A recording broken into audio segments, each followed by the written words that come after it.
ya seperti OVO, Dana, Link Aja gitu ya. Kemudian ada warehouse ini tempat penampungan barang. Jadi barang-barangnya itu ditaruh sini dulu, baru nanti dikirim. Ini alur-alur standar ya. Bisa jadi juga yang nggak resmi, maksudnya e-commerce yang nggak resmi mungkin nggak mengikuti alur seperti ini. Manfaatnya nanti bisa dibaca, tadi juga udah banyak disampaikan. Ini yang penting banget nih. Ternyata ketika kita bicara e-commerce, pihak yang terlibat itu luar biasa. Nah ini e-commerce di Indonesia ini ya, mapping e-commerce di Indonesia siapa aja yang terlibat. Tadi ada jenisnya, ada B2B ya, business to business, ada customer to customer, ini macam-macamnya yang ikut serta di dalam e-commerce. Kemudian business to customer juga ada. Siapa pelaku-pelakunya, ada belanja di Lazada, macam-macam. Nah, termasuk lembaga-lembaga pendukungnya, ada konsultannya, ya, ada software yang digunakan, ada market research-nya yang tukang riset, ada marketingnya, ya, yang tukang jualan. Ini lembaga-lembaganya banyak banget, dan media jualannya. Kemudian ada payment gateway, alat pembayarannya, mobile wallet yang dompet elektronik, ya, ini mitra-mitranya. Kemudian dan seterusnya ini nanti bisa dibaca semuanya, ya yang terlibat udah luar biasa. Artinya kalau tidak diatur, tadi yang saya kirim ke teman-teman itu kan peraturan perdagangan udah lama, tapi khusus yang e-commerce ternyata baru 2019. Itu pun telat ketika pihak-pihak yang terlibat dalam bisnis e-commerce ini luar biasa, dan sudah banyak persoalan-persoalan baru diatur, ya. Memang hukum itu selalu ketinggalan di belakang.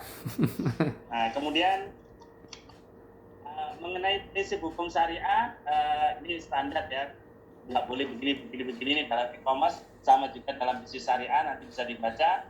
Ini isu-isunya nih, isu-isu hukum Islam yang spesifik dalam e-commerce. Ketika kita nanti mengkaji e-commerce dalam perspektif syariah, ini saya ambilkan dari fatwa AOIV, ya, fatwa AOIV.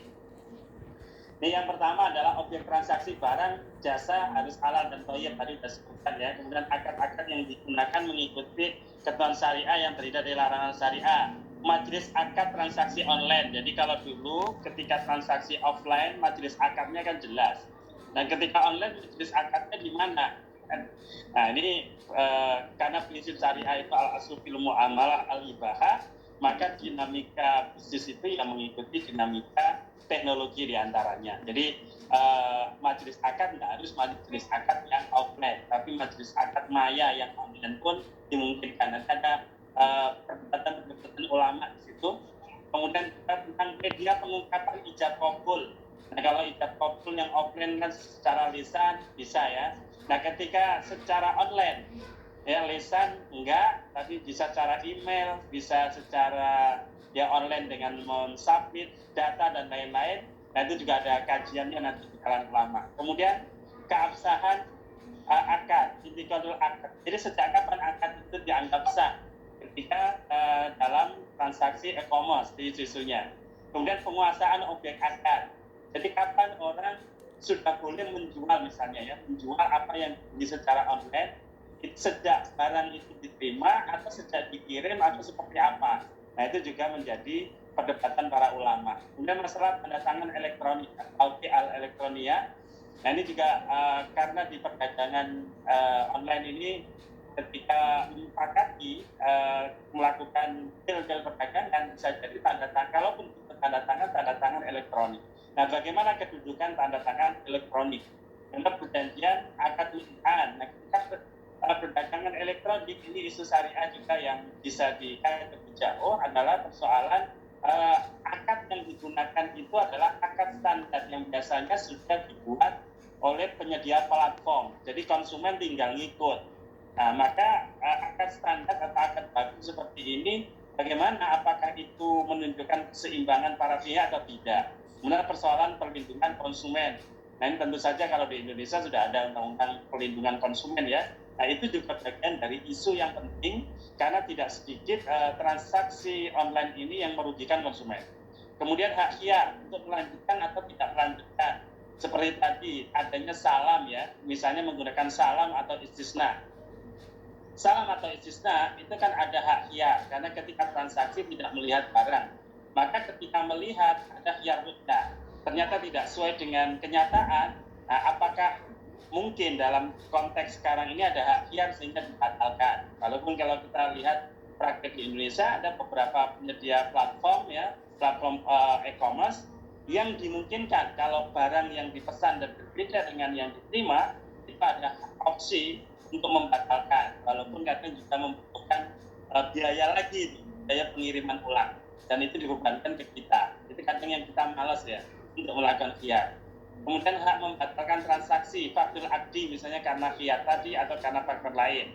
Masalah denda dan ganti rugi ini sama dengan isu-isu yang di lembaga keuangan syariah. Kemudian masalah keamanan sistem ya, isu peretas internet. Nah, ini beberapa persoalan yang dalam perspektif hukum Islam banyak dikaji oleh ulama-ulama kontemporer. Nah, kemudian kalau bagaimana di Indonesia fatwa DSN yang terkait e-commerce banyak ya. Ada akad jual beli, ini saya sebutkan, ada salam, istisna, akad ijarah, multijasa, jualah, wakalah, uang elektronik syariah, layanan pembiayaan berbasis teknologi informasi berdasarkan prinsip syariah. Nah, semuanya ini adalah terkait kegiatan-kegiatan e-commerce. Nah, kemudian yang terkait jual beli, karena e-commerce ini banyak melibatkan akad jual beli, di fatwa DSN yang nomor ini tentang jual beli 110 tahun 2017 itu sudah dijelaskan nih.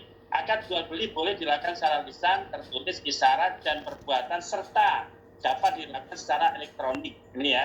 Sehingga tidak kopul juga demikian dapat dilakukan secara elektronik. Artinya fatwa-fatwa DSN sudah merespon ini. Meskipun belum ada fatwa secara spesifik tentang e-commerce, tapi fatwa e-commerce yang terkait e-commerce secara lepas ya masing-masing sudah ada di fatwa DSN, dan saya sudah beberapa kali mengajukan ke DSN.